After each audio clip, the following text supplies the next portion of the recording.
Captain Ji-won Kim stood on the bridge of the Defiant Dawn, watching the massive space station grow larger on the main screen. After 3 months of travel from Earth, they had finally reached the Galactic Council's headquarters. The station was huge, bigger than any human city, with ships from dozens of different worlds coming and going like busy insects. "It's beautiful," said Dr. Yuna Choi, standing beside him. The xenobiologist had been excited about this moment for years. First contact with an entire galaxy of alien species. It was everything humanity had dreamed of. "Let's hope they think the same about us," Ji-won replied, though he wasn't so sure. The messages from the council had been formal and cold, not exactly welcoming. Ambassador Hajun Lee walked onto the bridge wearing his best diplomatic uniform. He looked nervous, but determined. "Are we ready for this, Captain?" "As ready as we'll ever be," Ji-won said. "Minho, bring us into docking position." Engineer Minho Park nodded from his station. "Docking Base 7, just like they told us, though I don't like how they're making us use the cargo entrance instead of the diplomatic ports." Ji-won frowned. That was strange. Usually first contact with a new species would be a big event, but the council had treated their arrival like routine business. Maybe they were just being careful. The docking process took an hour. When they finally connected to the station, a small group of aliens waited for them. The leader was tall and thin, with gray skin and 4 arms. His name was Veltar, according to their files. "Welcome to Council Station Alpha," Veltar said in perfect English. "I am Chairman Veltar. Please follow me to the meeting chamber." They walked through corridors filled with aliens of all shapes and sizes. Some looked almost human, while others were so strange that Yuna couldn't stop staring. The station was clean and ordered, with everything in its proper place. The meeting chamber was large and formal. Representatives from dozens of species sat in rows, all watching the humans enter. Ji-won felt like they were on trial. "Please be seated," Veltar said, pointing to a small section marked for visitors, not members. "Visitors." Hajun stepped forward. "Chairman Veltar, we come in peace from the planet Earth. Humanity is honored to make contact with the Galactic Council and hopes to join your community of civilized worlds." A low murmur went through the chamber. Some of the aliens looked amused. Others seemed worried. Veltar raised one of his 4 hands for silence. "Ambassador Lee, we appreciate your journey here. However, I must inform you that humanity's application for council membership has already been reviewed and decided upon." "Decided?" Hajun looked confused. "But this is our first meeting. How could you have already decided?" "We have been watching your species for 47 years, Veltar replied calmly. "Ever since you first split the atom, we have observed your wars, your conflicts, your inability to work together even within your own species." Ji-won felt his jaw tighten. They had been watching them for almost 50 years? "We appreciate that humanity has finally developed space travel," Veltar continued. "However, the Council has determined that your species is not compatible with civilized galactic society." The chamber fell silent. Yuna gasped. Minho's hands clenched into fists. Hajun found his voice first. "Not compatible? What does that mean?" Another alien stood up. This one looked like a large bird with blue feathers. "It means you are too violent, too unpredictable. You make decisions without proper consultation. You act without authorization from proper authorities. Your species has a disturbing tendency to interfere in situations that do not concern you," added a third alien that looked like a walking tree. "You do not respect established procedures or chains of command." Veltar nodded. "The Council values stability above all else. Every action must be discussed, debated, and approved by the proper committees. Your species shows a troubling pattern of acting first and asking questions later. You fight wars over resources that could be shared," the bird alien continued. "You explore dangerous regions of space without proper safety protocols. You experiment with technologies that could harm entire systems." Ji-won stepped forward. "Wait a minute. You're saying we can't join your council because we're too willing to take action?" "Because you're too willing to take unauthorized action," Veltar corrected. The galaxy is a complex place, Captain Kim. Every system, every planet, every trade route must be carefully managed. One species acting on its own can upset delicate balances that have taken centuries to establish. What if those balances are wrong? Yuna asked suddenly. What if they need to be upset? The chamber erupted in shocked whispers. Several aliens looked horrified at the idea. Dr. Choi, Veltar said coldly, that kind of thinking is exactly why humanity cannot be trusted with galactic citizenship. You see a problem and immediately think of changing things rather than working within established systems. Hajun tried to regain control of the situation. Surely there must be some way for humanity to prove itself worthy of membership. Some trial period or test we could pass. There is not, Veltar replied firmly. The decision is final. Humanity may continue to exist within your own solar system, but you will not be granted access to galactic trade routes, communication networks, or technology exchanges. You will remain quarantined until such time as your species learns to value stability over action. And how long might that take? Hajun asked. The bird alien made a sound that might have been laughter. Based on our observations, several thousand years, if ever. Minho muttered something under his breath. Jiwon caught the words, ask for permission, and almost smiled despite the situation. I see, Hajun said carefully. And what if we refuse to accept this quarantine? The temperature in the room seemed to drop several degrees. Every alien representative stared at the humans with expressions ranging from shock to fear. Ambassador Lee, Veltar said slowly. That statement alone proves our point. A civilized species would accept the Council's wisdom and work to improve themselves. You immediately think of defiance. We think of freedom, Jiwon said, unable to stay quiet any longer. Where we come from, being told you can't do something just makes you want to do it more. More shocked whispers filled the chamber. The tree alien shook its branches in what looked like distress. Captain Kim, Veltar said, you will return to your ship and depart this station immediately. You will carry our decision back to your world leaders. Perhaps they will be wiser than their representatives. The meeting was over. As they walked back through the corridors, Yuna shook her head in disbelief. They've been watching us for 50 years and decided we're too dangerous to be their friends. Too unpredictable, Hajun added bitterly. Too willing to act without permission. Minho snorted. Since when do humans ask for permission anyway? They boarded the Defiant Dawn. Jiwon looked back at the massive station one more time. The Council thought humanity was too dangerous, too quick to act, too willing to interfere where they didn't belong. They were probably right about all of that. The question was whether that made humanity dangerous to the galaxy, or whether it made the galaxy dangerous to humanity. As their ship pulled away from the station, Jiwon had a feeling they would find out soon enough.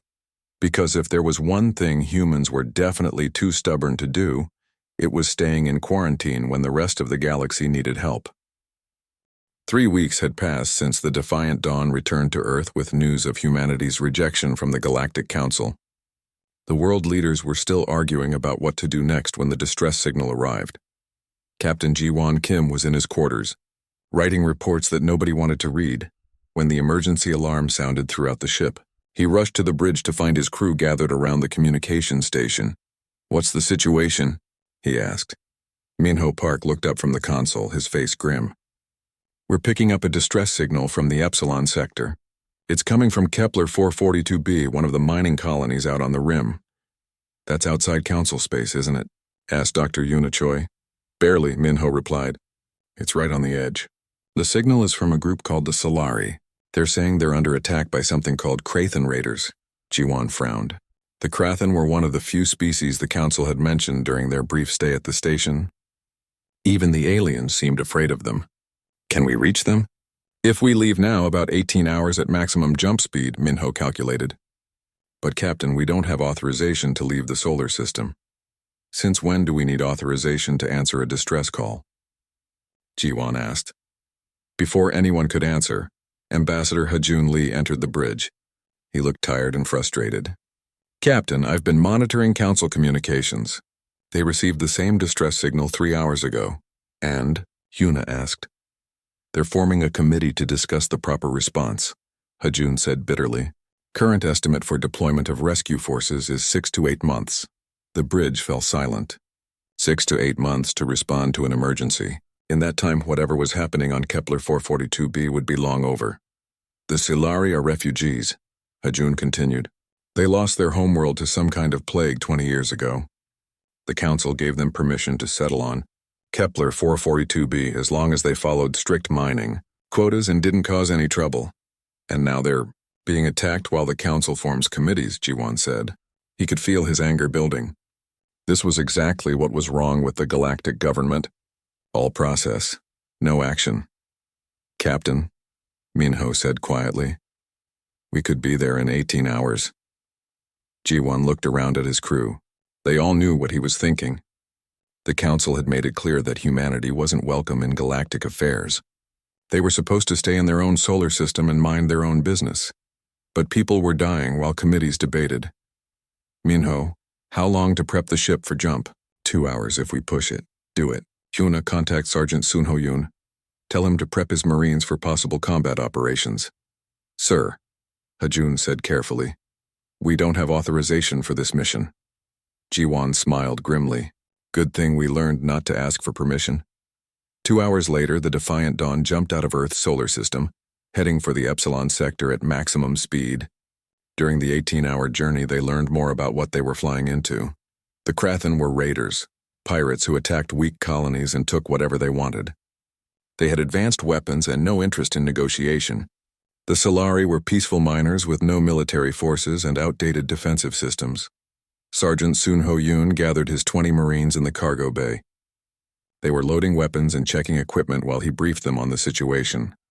The Krathen have 6 ships surrounding the colony, Sunho explained.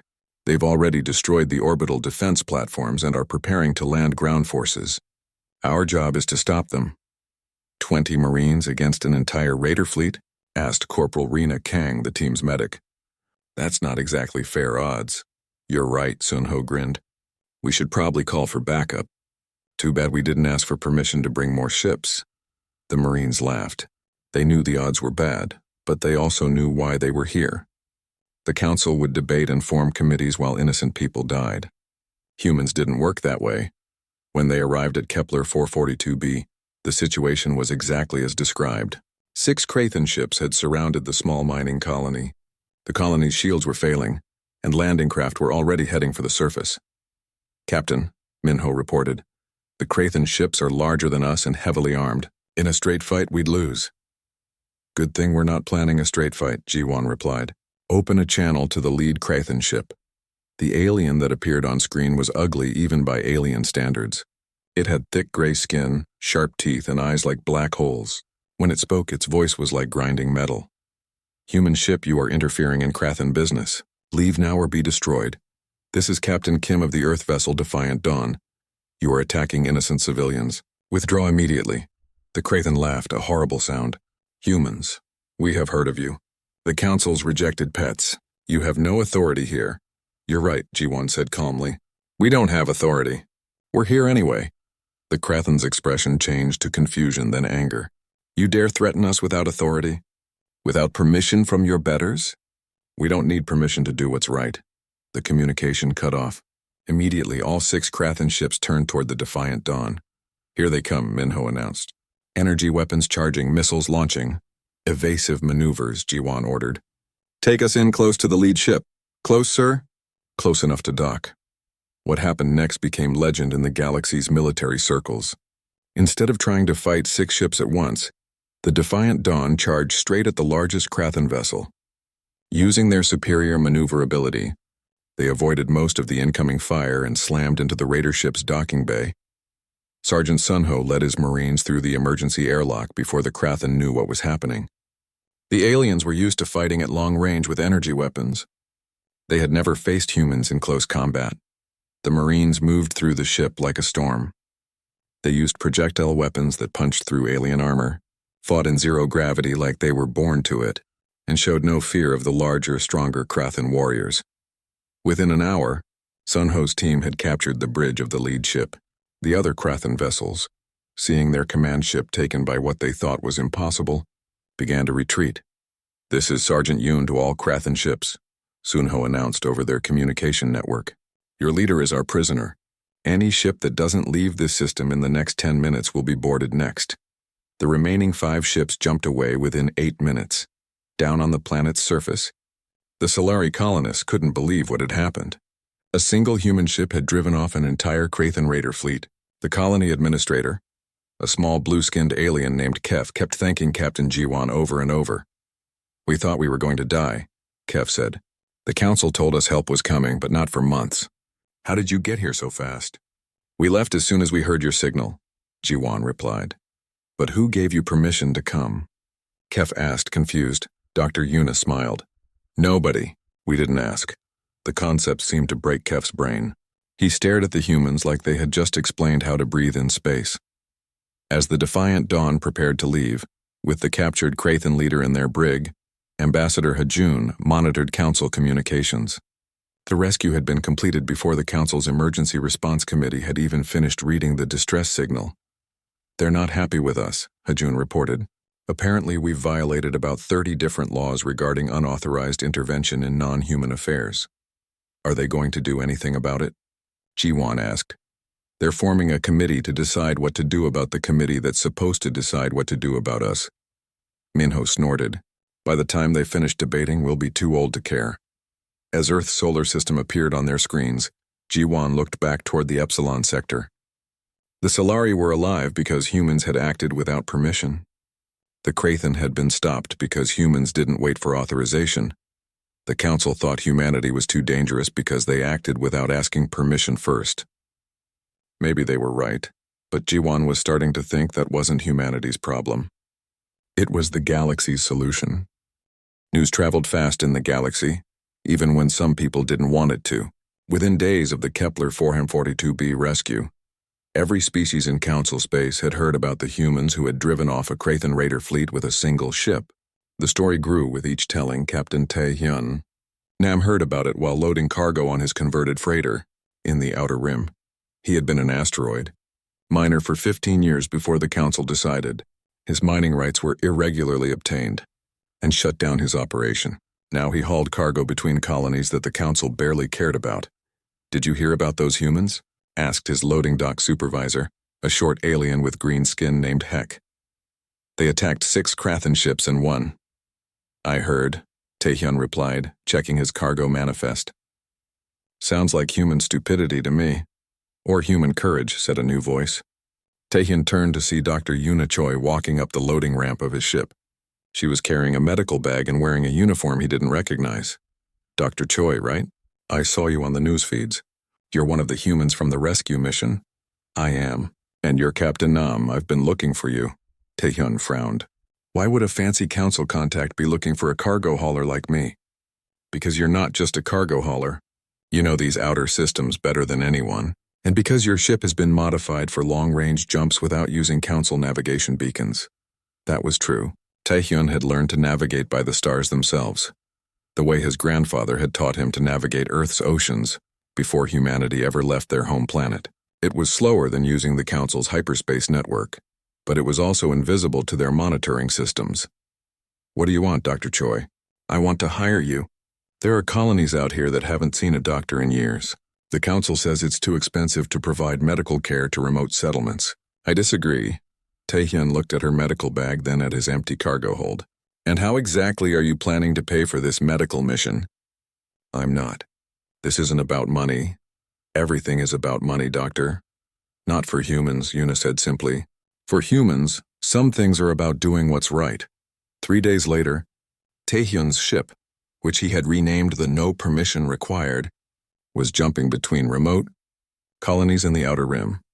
Dr. Yuna treated everything from radiation poisoning to alien diseases that the council's medical database said were incurable.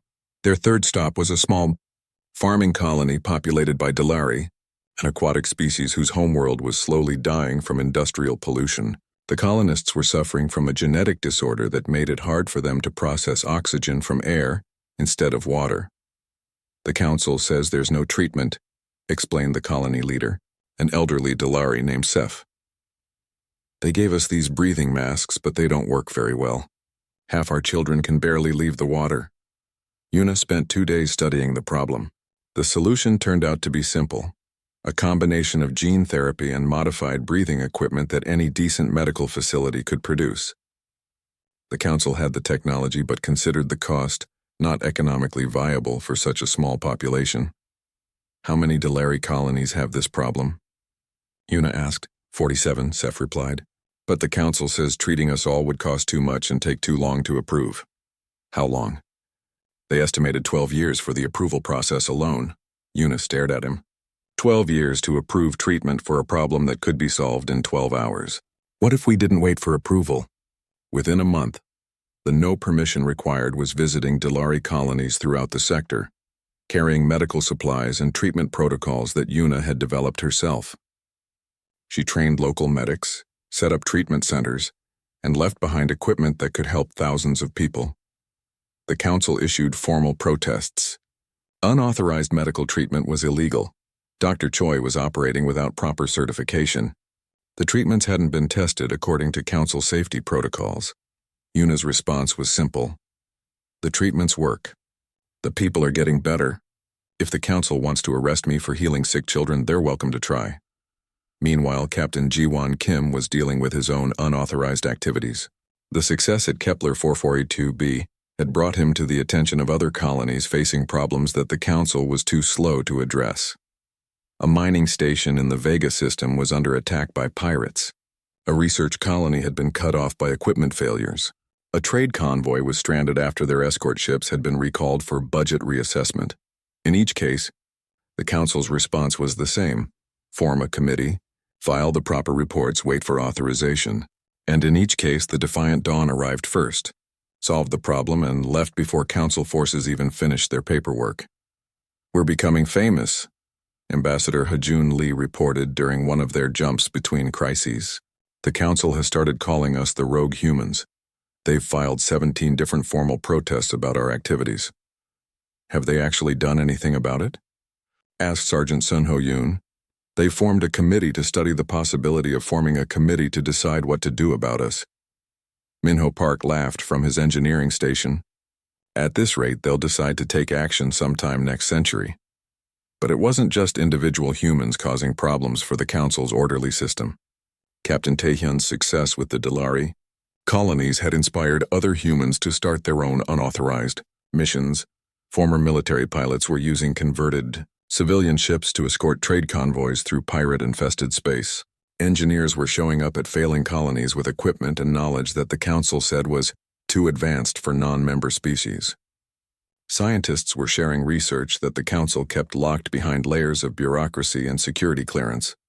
Within 6 months of humanity's rejection from the council, there were dozens of human ships operating throughout the galaxy. They had no official authority, no government backing, and no permission to be where they were. They also had something the council didn't: results. The Krathan raider attacks had dropped by 70% in sectors where human ships operated. Colonies that had been struggling for years were suddenly thriving. Diseases that had killed thousands were being cured with treatments the council said were impossible. It's chaos, complained Chairman Veltar during an emergency council session. These humans are disrupting established systems throughout the galaxy. They ignore our authority, violate our laws, and interfere in situations that don't concern them. But sir, said the representative from the Solari colonies, they saved my people when the council could not. They solved our medical crisis in weeks when the council couldn't solve it in decades, added the Delari representative. They stopped the pirates that were destroying our trade routes, said another voice. Veltar slammed his fist on the council podium. That is not the point. Order must be maintained. Authority must be respected. If every species decides to act without permission, the entire galactic civilization will collapse. Maybe that wouldn't be such a bad thing, muttered the Ashti representative, speaking for a crystalline species that had been waiting 8 years for the council to approve treatment for a plague affecting their homeworld. The comment sent shockwaves through the council chamber. For the first time in centuries, member species were openly questioning whether the council's system actually worked. Captain Taehyun was refueling at a border station when he received an encrypted message from Dr. Yuna. She had discovered something important while treating patients in council space, something that would change everything. The problems we're solving, her message said, they're not accidents. The council knows how to fix them. They choose not to. Meet me at the coordinates I'm sending. We need to talk.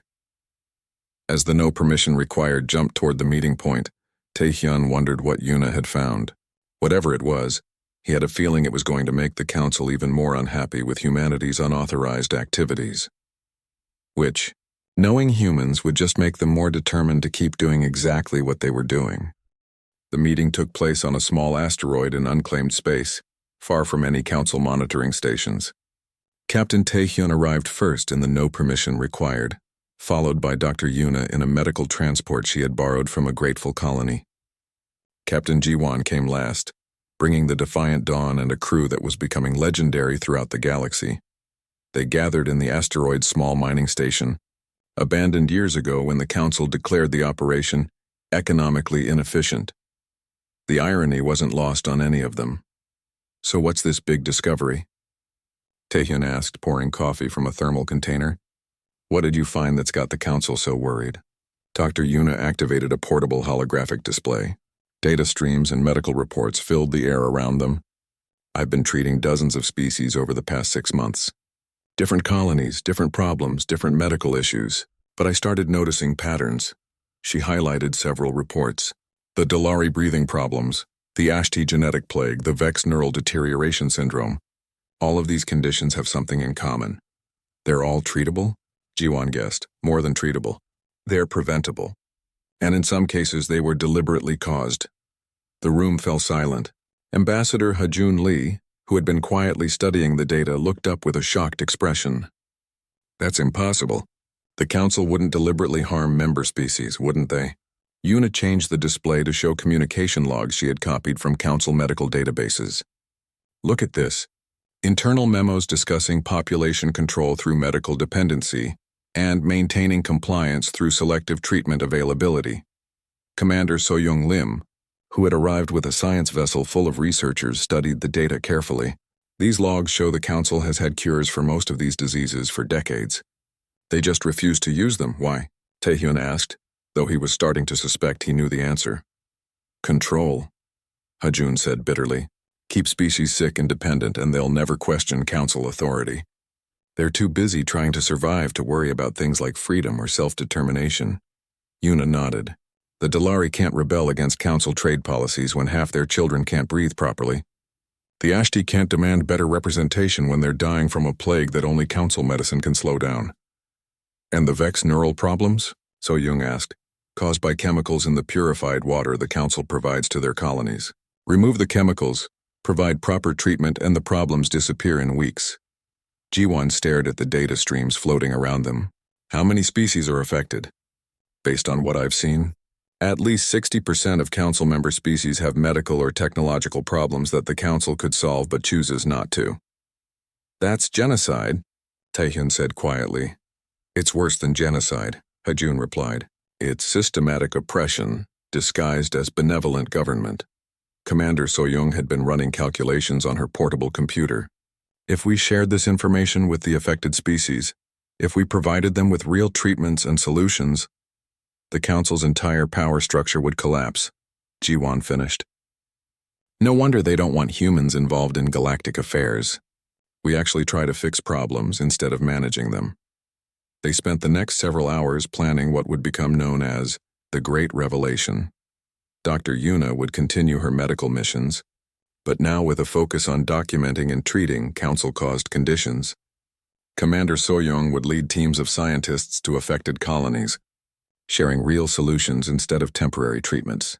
Captain Jiwon would coordinate security, protecting the medical and science teams from council peacekeeping forces.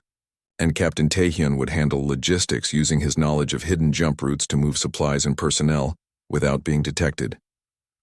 This is treason, Hajun pointed out. The council will declare us enemies of galactic civilization. Good, Jiwon replied. If this is what they call civilization, then we're better off as enemies. Within weeks, the plan was in motion.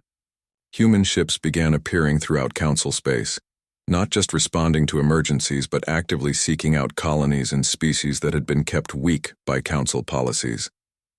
The results were dramatic. On the Ashti homeworld, Commander So-Young's team provided a complete cure for the genetic plague that had killed millions over the past decade. The treatment was simple: gene therapy using techniques the Council had developed 50 years ago but never shared. "Why didn't the Council give us this cure?"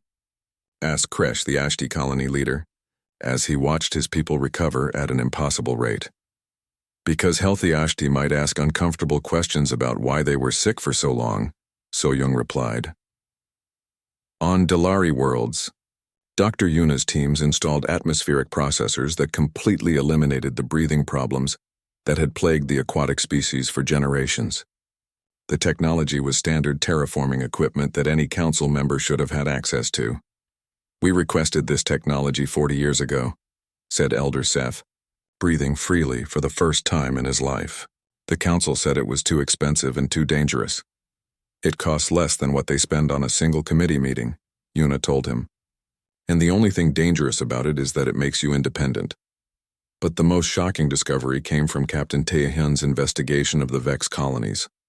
The neural deterioration that affected nearly their entire species wasn't just caused by Council-provided water treatment chemicals. It was caused by specific chemicals designed to make the Vex more compliant and less likely to question authority. "They were poisoning us," said Vex leader Wrath, his mental clarity returning after years of fog, "deliberately making us stupid so we wouldn't realize what they were doing." "And it's been going on for over a century," Taehyun confirmed. "Your people used to be the galaxy's greatest philosophers and scientists. The Council couldn't control you, so they decided to make you controllable." As word of these discoveries spread, something unprecedented happened in the galaxy. Member species began openly defying the Council.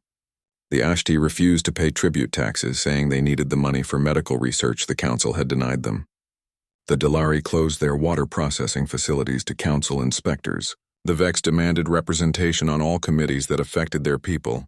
"This is chaos," Chairman Veltar declared during an emergency Council session. "These humans are poisoning our member species against lawful authority." "They're curing our member species of the poisons we've been feeding them," corrected the Ashti representative, "and showing them what real medical care looks like. The humans have violated every law of galactic civilization." Veltar continued. "Have they?" asked the Delari representative. "Or have they just ignored laws designed to keep us weak and dependent?" For the first time in Council history, member species were demanding to see medical records, research data, and policy documents that had been classified for centuries. They wanted to know why cures existed but weren't used, why technologies were developed but not shared, why their people suffered when solutions were available. Ambassador Hajun, monitoring Council communications from aboard the Defiant Dawn, couldn't believe what he was seeing. "They're actually doing it. The member species are questioning everything." "About time," Minho said from his engineering station. "Took them long enough to realize the Council was more interested in controlling them than helping them." "The question is," Jiwan said, "what's the Council going to do about it?" They got their answer the next day. Chairman Veltar issued a galaxy-wide declaration. Humanity was now considered a rogue species and a threat to galactic security. Any human ship found outside Earth's solar system would be destroyed on sight. Any species found cooperating with humans would lose their Council membership and protection. "Well," Hajun said, reading the declaration aloud, "I guess that settles it. We're officially the bad guys." "Were we ever the good guys?" Yuna asked from her medical station, where she was preparing supplies for another unauthorized mission. "We're the guys who actually help people," Jiwan replied. "If that makes us bad guys, then I'm proud to be bad." As the Defiant Dawn prepared to jump to another crisis that the Council would ignore, Jiwan looked at his crew. They were about to become the most wanted criminals in the galaxy, hunted by the very government they were trying to reform. He couldn't think of anywhere else he'd rather be. The Council's declaration of war against humanity came with immediate action. Within hours of Chairman Veltar's announcement, Council warships began hunting human vessels throughout the galaxy. But they quickly discovered that fighting humans was very different from managing them. Admiral Young Jae Ko arrived at Earth with the largest fleet humanity had ever assembled. Unlike the sleek, elegant ships of the Council, Human vessels looked like flying fortresses. They were angular, heavily armored, and covered with weapons that fired solid projectiles instead of energy beams. "Admiral," Captain Jiwon reported as the Defiant Dawn docked with the flagship Human Pride, "Council forces have been trying to corner our ships for 3 weeks. They haven't succeeded once." "Why not?" Youngjae asked, though he suspected he knew the answer. "Because they fight like they govern," Jiwon replied. "Everything by the book, everything according to regulations. They announce their intentions, file proper movement reports, and attack in formation. And humans? We cheat." It was true. Captain Taehyun had proven that human pilots could navigate by stellar positions alone, making them invisible to Council tracking systems. Dr. Yuna's medical ships looked like cargo freighters, but carried enough firepower to outfight Council escorts. Even Ambassador Ha-Jun had armed his diplomatic vessel and was using it to rescue human crews from impossible situations. "The Council expected us to fight them ship to ship in open space," reported Commander So-Young Lim, whose science vessel had just returned from a reconnaissance mission. "Instead, we're hitting their supply lines, rescuing their prisoners, and turning their own member species against them." "How many species have openly joined our side?" Youngjae asked. "Officially? None. They can't afford to lose Council protection. Unofficially? About 40 species are actively helping us, and another 60 are refusing to help the Council hunt us." Admiral Youngjae studied the tactical displays showing Council fleet movements. Their ships moved in careful formations, followed predictable patrol routes, and always waited for authorization before changing course. They fought like bureaucrats. They're not warriors, he realized. They're administrators with weapons. The difference became clear during the Battle of Proxima Station. A Council fleet of 12 ships cornered 3 human vessels near a mining platform. According to all military logic, the humans should have surrendered or been destroyed. Instead, Lieutenant Woojin Seo led a team of Marines who used the mining station's cargo transport system to board the Council ships from underneath. While the Council crews were focused on the human ships in front of them, Marines were capturing their bridges from inside. "This is impossible," broadcast the Council fleet commander as his own ship turned its weapons on his escort vessels. "No civilized species fights this way." "Lucky for us, we're not civilized," Woojin replied over the comm system. But the real shock came when the captured Council crews were released unharmed on the mining station. The humans didn't execute prisoners or torture captives for information. They just took their ships and sent them home with a message.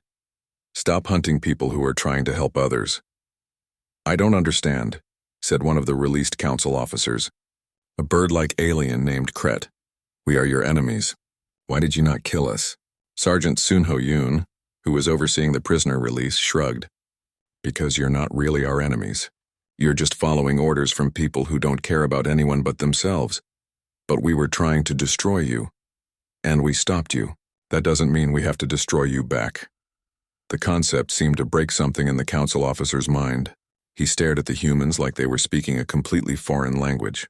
Back on Earth, Admiral Youngjae was dealing with an unexpected problem: success. Human ships were winning every engagement with Council forces. Human medics were curing diseases throughout the galaxy, and human engineers were solving problems that had stumped Council scientists for decades. The problem was that they were doing it all without any central authority or unified command structure. "We have 47 different human captains, operating independently throughout the galaxy," reported his aide, Lieutenant Seo-jun Park. "They're coordinating by private communication, sharing resources, and supporting each other, but none of them are taking orders from Earth." "Are they following military regulations?" "What regulations?" "Most of them are civilians with armed cargo ships. They're making up strategy as they go along." Youngjae laughed despite himself. "And they're winning." "They're winning because they're not following regulation," Seo-jun pointed out. "Every time we try to establish proper command structure, they remind us that they never asked for permission to fight this war in the first place." The Admiral understood. Humans had been excluded from galactic civilization for being too independent, too willing to act without authority. Now they were proving that those same qualities made them unbeatable in a war against authority itself. Meanwhile, Chairman Veltar was discovering that fighting humans was only half his problem. The other half was fighting his own member species, who were beginning to question everything the Council had ever told them. The Ashti are demanding access to our medical research databases, reported his aide. The Delari want to review all terraforming technology we've ever developed. The Vex are asking for copies of every policy document that affects their species. Deny all requests, Veltar ordered. Sir, they're threatening to withdraw from the Council if we don't comply. They can't withdraw. Council membership is permanent. Perhaps someone should have told them that before the humans showed them how to read the membership contracts. Veltar stared at his aide. What do you mean? The humans have been sharing legal analysis of Council membership agreements with any species that asks. Turns out most of our member species never actually agreed to permanent membership. They agreed to trial membership periods that were supposed to be reviewed every 50 years, and we never conducted the reviews. We never told them the reviews were required. For the first time in his career, Chairman Veltar was beginning to understand what the humans had meant when they said they didn't ask for permission. The entire council system was based on species not knowing they had the right to say no. But humans had taught them that they could say no. More than that, humans had taught them that they should say no when something was wrong. How many species are demanding membership reviews? Veltar asked. All of them, sir. The war was becoming more complex by the day. What had started as a simple police action against rogue humans had become a galaxy-wide revolution against the Council's authority. And the humans weren't even leading it anymore. They had just shown other species that change was possible. Captain Jiwan received the news while his ship was helping evacuate a Solari colony that had declared independence from the Council. Admiral Youngjae wants all human vessels to return to Earth for strategic planning, Hajun reported. And what did you tell him? I told him we'd consider it after we finish helping the Solari. And if the Admiral orders us to return? Hajun smiled. I'll remind him that we never asked for permission to leave in the first place. As the Defiant Dawn jumped toward its next unauthorized mission, Jiwan wondered how the war would end. The Council had superior numbers and better technology, but they were fighting an enemy that refused to follow the rules of warfare. More importantly, they were fighting an enemy that had convinced half the galaxy that the rules themselves were the problem. And humans, as the Council had discovered too late, were very good at breaking rules they didn't like.